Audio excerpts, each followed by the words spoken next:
Salut Mytho et bienvenue dans ce nouvel épisode du Mythologue, la chaîne YouTube consacrée aux mensonges d'un point de vue scientifique. Et aujourd'hui on va se pencher sur cette période de la vie qui est magnifique, pleine de papillons, de bisous de maman et de tendresse, l'enfance. Ouais. On va se poser la question de savoir si l'enfant naît menteur ou s'il le devient par la suite. En attendant, générique.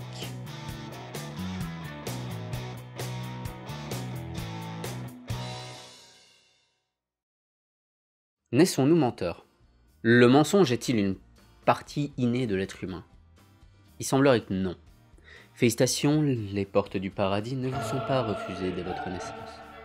Alors par contre, les choses se corsent très rapidement. Il faut savoir que le mensonge se cristallise chez l'enfant aux alentours de 5 à 7 ans. Ce ne sont que des chiffres, entendons-nous bien, c'est pas le jour de son 5e anniversaire que le marmot va se mettre à vociférer des calomnies à tout bout de champ.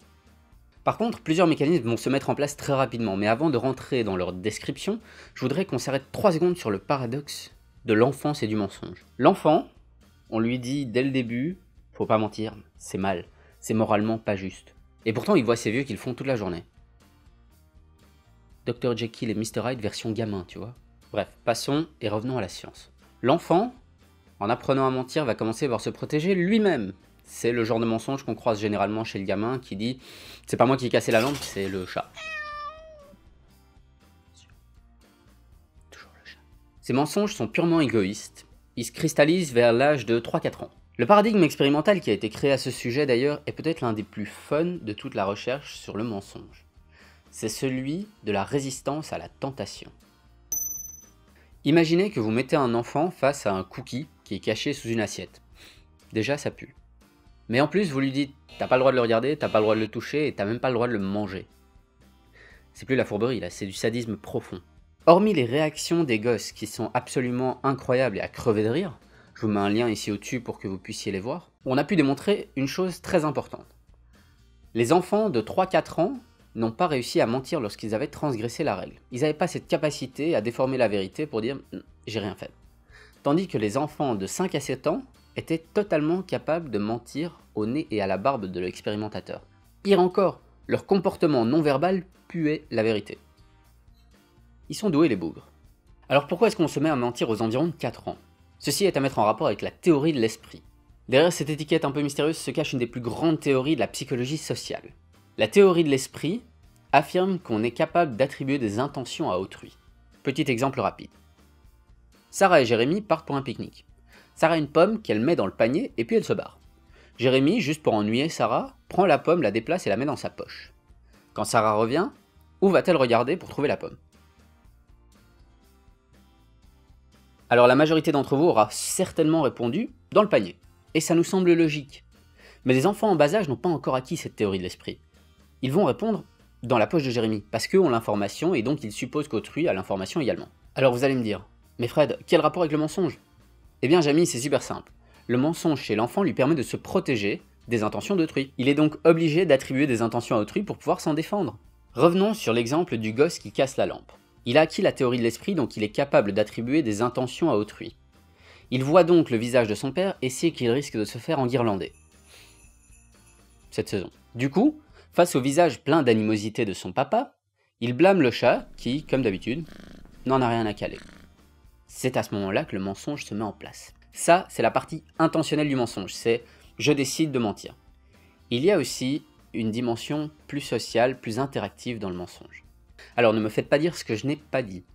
Si j'ai nommé la première intentionnelle, c'est parce qu'elle vient immédiatement de la personne elle-même. La seconde, qui est conventionnelle, vient en fait de la société elle-même et de l'éducation que va recevoir l'enfant. Ça ne veut pas dire qu'elle est dénuée d'intention. Le deuxième mécanisme est celui de la politesse. Et oui, on va apprendre à mentir pour être poli. C'est beau. C'est l'influence de la société et de l'éducation sur notre personne.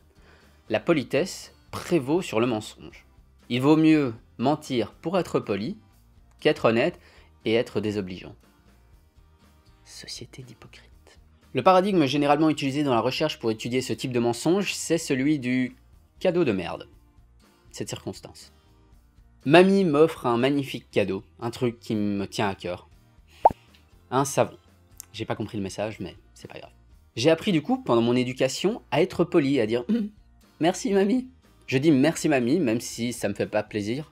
C'est juste que j'ai appris à être comme ça. Il faut savoir que les enfants Plus ils grandissent, plus ils ont de l'imagination concernant les magnifiques réponses qu'ils peuvent sortir quand ils reçoivent un cadeau de merde. Par exemple, ça tombe bien, je fais la collection des savons.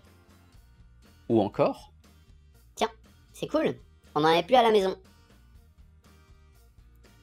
Ces gamins ont de l'avenir. Hein.